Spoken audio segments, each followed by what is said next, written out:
त्रिकोणमिति के फिर से इंपॉर्टेंट सवाल, यदि सेक थीटा बराबर 13/12 हो तो अन्य त्रिकोणमितीय अनुपातियों का मान निकालना है ना, निष्पत्तियों का मान निकालना है, ये आप लोग कर लीजिएगा।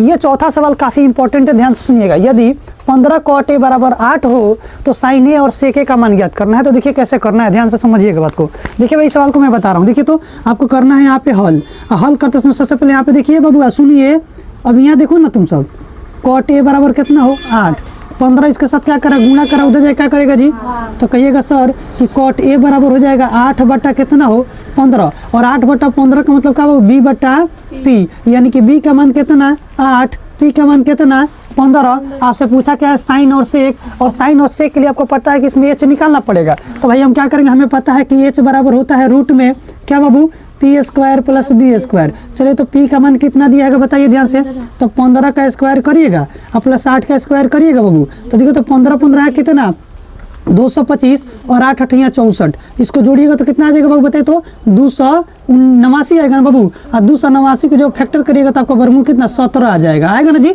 तो 17 आ गया। आपसे पूछा किसका मान है साइन ए का मान, तो आप कहिएगा सर साइन ए बराबर क्या होता है जी, तो p बटा h है ना। तो p का मान यहाँ से देखिए कितना है बाबू, तो 15 है ना जी, h का मान यहाँ कितना दिया है देखिए तो 17, तो 15 बटा 17। फिर क्या कहा आपसे सेक पूछा है, चलिए तो सेक ए बराबर क्या कहिएगा बाबू, तो सूत्र होता है h बटा b। h का मान आपने कितना निकाला यहाँ से, तो होता है आपका 17, और b का मान कितना यहाँ पे देखा बाबू, तो 8, यानी कि 17 बटा 8। ये आपके आंसर हो जाएंगे।